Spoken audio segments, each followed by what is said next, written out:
आज ही Doubtnut app download करें। Doubtnut पर होगा अब आपके सभी मैथ्स, केमिस्ट्री, फिजिक्स और बायोलॉजी डाउट्स का सफाया। बस अपने क्वेश्चन की फोटो खींचो, उसे क्रॉप करो और तुरंत वीडियो सोल्यूशन पाओ। Download now. क्वेश्चन में हमें स्टेटमेंट दी हुई है कि ग्लोबल कार्बन फोटोसिंथेसिस की प्रोसेस से बायोस्फीयर में फिक्स किया जाता है, और फिर दो पार्ट्स क्वेश्चन के हमें दिए हैं। पहले कह रहे हैं कि हमें ऐसे दो वेज बताने हैं जिससे नेचुरल प्रोसेस के थ्रू कार्बन को एटमॉस्फेयर में रिटर्न किया जाता है, वापस भेजा जाता है।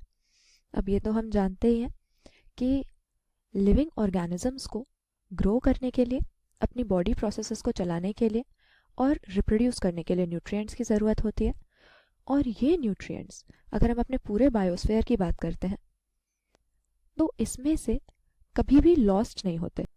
तो डिफरेंट टाइप के इकोसिस्टम में सीजनल बेसिस पे ये किस फॉर्म में प्रेजेंट है और कितनी क्वांटिटी में प्रेजेंट है ये चेंज हो सकता है, लेकिन कभी भी ये लॉस्ट नहीं होंगे।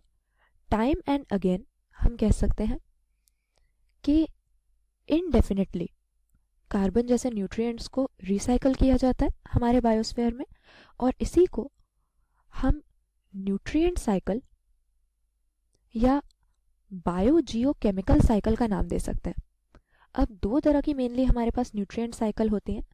एक ऐसी जिसमें जो मेन न्यूट्रिएंट है हमारा, उसकी रिजर्वॉयर एटमॉस्फेयर में है, और एक ऐसी जहां पर रॉक्स के अंदर रिजर्वॉयर है। तो कार्बन साइकिल की जहां तक हम बात करते हैं, हम देखेंगे कि कार्बन का सबसे बड़ा रिजर्वॉयर हमारी एटमॉस्फेरिक एयर में होता है।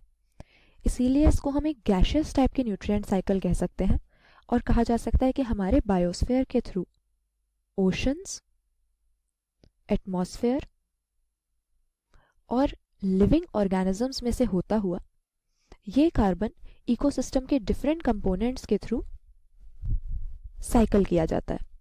तो लिविंग ऑर्गेनिजम्स में करीब 49% कार्बन होता है अगर उनका बॉडी वेट देखें। दुनिया का 71% कार्बन कहा जाता है ओशंस में डिसॉल्व होता है, और कार्बन डाइऑक्साइड के फॉर्म में हमें एटमॉस्फेयर में तो ये मिलता ही है। तो सबसे पहले पूछ क्या रहे हैं, दो वेज बतानी है जिससे कार्बन की बायोजियोकेमिकल साइकिल में इसको वापस एटमॉस्फेयर को रिटर्न किया जाता है। ये तो हमने देख ही लिया था कि एटमॉस्फेयर कार्बन का मेन रिजर्वॉयर है। तो ये जो बाकी दोनों एलिमेंट्स हैं जिनके थ्रू पास कर रहा है कार्बन, हमारे ओशंस और लिविंग ऑर्गेनिजम्स, इनसे कैसे पास किया जाता है इसको वापस एटमॉस्फेयर में। दो प्रोसेस यहाँ पर हम दे सकते हैं।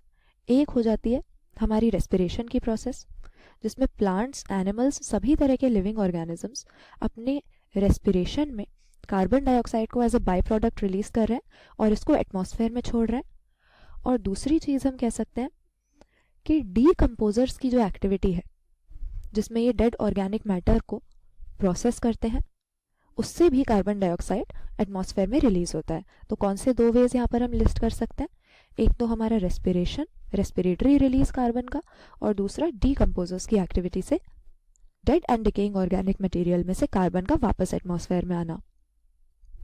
फिर कह रहे हैं कि ऐसी कोई दो ह्यूमन एक्टिविटीज बताओ जिन्होंने नेचर की कार्बन साइकिल को इन्फ्लुएंस किया है। अब ह्यूमन एक्टिविटीज से जो कार्बन साइकिल है, जो नेचुरल चलती है, वो काफ़ी डिस्टर्ब हो गई है, और मेनली दो ह्यूमन एक्टिविटीज़ का हम यहाँ पर एग्जाम्पल ले सकते हैं। सबसे बड़ी चीज़ कि हमने बहुत ही मैसिव क्वांटिटी में फॉसिल फ्यूल्स को बर्न किया है। हमारे फॉसिल फ्यूल्स होते हैं पेट्रोल, ये सब, ये कार्बन के एक रिजर्वॉयर की तरह एक्ट करते हैं, लेकिन इनकी बर्निंग से हमने बहुत ही ज़्यादा क्वांटिटी में कार्बन को एटमॉस्फेयर में रिलीज कर दिया है, जिससे एटमॉस्फेरिक कार्बन डाइऑक्साइड बढ़ गया है और पूरे हमारे बायोस्फीयर का बैलेंस बिगड़ सकता है। और दूसरी चीज़ हो गई डिफॉरेस्टेशन, क्योंकि यहाँ पर हमने क्या डिस्कस किया था कि 3 मेन रिजर्वॉयर होते हैं कार्बन के, जिसमें से एक लिविंग ऑर्गेनिजम्स भी हैं। सभी लिविंग ऑर्गेनिजम्स का तकरीबन 50% वेट कार्बन मेकअप करता है। तो अगर हम डिफॉरेस्टेशन करेंगे तो पहली बात तो पेड़ जो कार्बन डाइऑक्साइड एब्जॉर्ब कर सकते थे अपनी फोटोसिंथेसिस के लिए, वो कोई एब्जॉर्ब नहीं करता, एटमॉस्फेयर में ही रह जाता है। और दूसरी चीज़, अपने बॉडी मास के अंदर ये ट्रीज जिनकी डिफॉरेस्टेशन हमने कर दी, जिस कार्बन को होल्ड कर रहे थे, अब वो भी एटमॉस्फेरिक रिजर्वॉयर में आ गया। तो यहाँ पर पहले क्वेश्चन का आंसर हम दे देंगे, मेन किन दो वेज से एटमॉस्फेयर में रिलीज होता है कार्बन, लिविंग ऑर्गेनिजम्स की रेस्पिरेशन से और डीकम्पोजर्स की एक्टिविटी से।